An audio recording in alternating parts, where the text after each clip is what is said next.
নিশ্চয়ই ফিরআউন মিশর ভূখণ্ডের একচ্ছত্র ক্ষমতার অধিকারী বনে গিয়েছিল। ধরাকে সরা জ্ঞান করত, সরাকে ধরা জ্ঞান।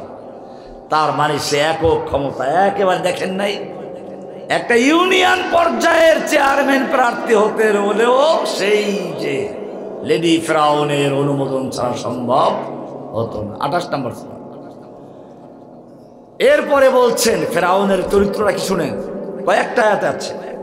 فحشر فنادى فقال انا ربكم الاعلى। ফিরআউন তার দেশের মানুষদেরকে বড় মাঠে হাসর করলো, জমা করলো। ফানাদা, এবং সে ঘোষণা করলো, আনা রব্বুকুমুল আ'লা, আমি তোমাদের সবচেয়ে বড় রব। এই রব মানে হচ্ছে কি জানেন? এই রব মানে সৃষ্টিকর্তা আর পালনকর্তা না। এই রব মানে হচ্ছে সৃষ্টিকর্তা রক্ষাকর্তার যে মূল কাজ, আইন দেওয়া, বিধান দেওয়া। এই ফিরআউন রবের দাবি করছে সেই অর্থে, আমি তোমাদের সবচেয়ে বড় রব, আমার আইন চলবে, অন্য করে আইন চলবে না। মনে রাখেন, কথাটা কাজে লাগে। আর যে ব্যক্তি আইন দেয় সে আনুগত্য পায়। এই কারণে ফিরআউন দাবি করেছে,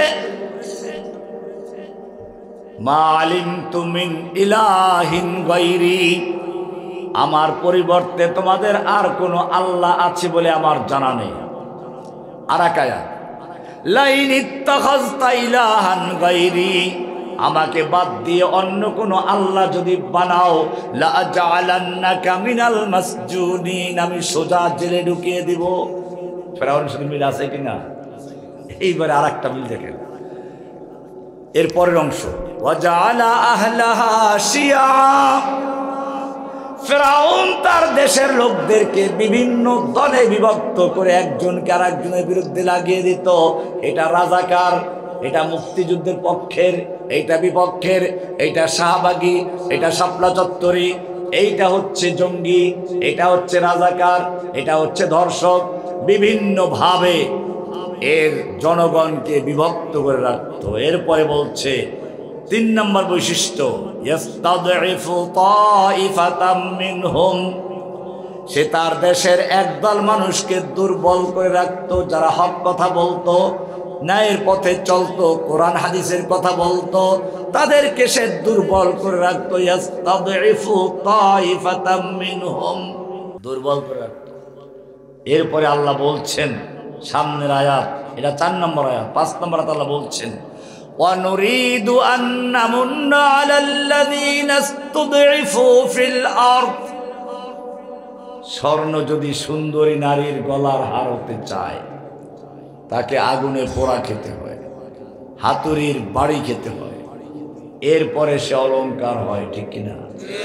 তারপরে সুন্দরী নারীর গলায় ঝুলে, নাকে ঝুলে, কানে ঝুলে।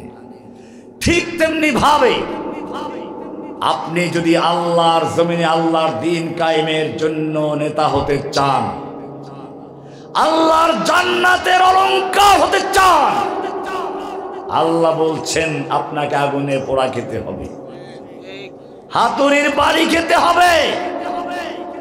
ইব্রাহিম আলাইহিস সালাতু ওয়াস সালামকে সেই পরীক্ষায় দিতে দিতে শেষ পর্যন্ত আগুনে পোড়া খেতে হলো। আল্লাহ তাআলা কি বললেন?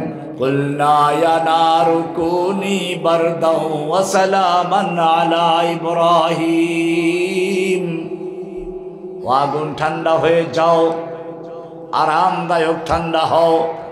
সব পরীক্ষায় পাশ করার পরে বলছেন, ইন্নী জাইলুকা লিন্নাসি ইমামা, আমি তোমাকে মানুষদের জন্য ইমাম বানাতে চাই, ইমাম, নেতা। এবারে আর একটা আয়াত আল্লাহ বলছেন, অনুরিদু আন নামুন্না আলাল্লাযীনা ইসতুদঈফু ফিল আরদ, যাদেরকে দুর্বল করে রাখা হয়েছিল, যাদের প্রতি অত্যাচার করা হয়েছিল, কারা নির্যাতন করা হয়েছিল। অনুরিদু আন নামুন্না আলাল্লাযীনা ইসতুদঈফু ফিল আরদ, আবার পালাশ দেবার আমি তাদের প্রতি অনুগ্রহ করব, এটাই আমার নিয়ম। ওয়াতিলকাল আইয়ামু নুদাবিলুহা বাইনান নাস, আমি মানুষের মধ্যে ক্ষমতার পালা পরিবর্তন করি। ওয়া নাজআলাহুম আইম্মাতান, যারা নির্যাতিত হলো, নিপীড়িত হলো, যাদের দুর্বল করে রাখা হয়েছিল, তারা যদি অটল থাকতে পারে, আমার আর একটা পুরস্কার, 2 নম্বর পুরস্কার, ওয়া নাজআলাহুম আইম্মাতান, আমি তাদেরকে ইমাম বানাবো, ইমাম। 3 নম্বর পুরস্কার, ওয়া নাজআলাহুমুল ওয়ারিসিন, আমি তাদেরকে পৃথিবীতে আমার ওয়ারিস বানাবো, আমার প্রতিনিধি বানাবো। এরপরে 5 নম্বর হচ্ছে ওয়ানুমাক্কিনা লাহুম ফিল আরদ, আমি তাদেরকে জমিনের চূড়ান্ত ক্ষমতা দান করব, তাদেরকে তামকিন দান করব। ক্ষমতা পাওয়ার পরে কি হবে? যারা অত্যাচার করেছিল, জুলুম করেছিল, তাদেরকে গ্রেফতার করতে হবে, ঠিক কিনা? এইবারে 5 নম্বর সেই কথা, অনুরিয়া ফিরাউনা ওয়া হামানা ওয়া জুনুদাহুমা মিনহুম মা কানু ইয়াহযারুন।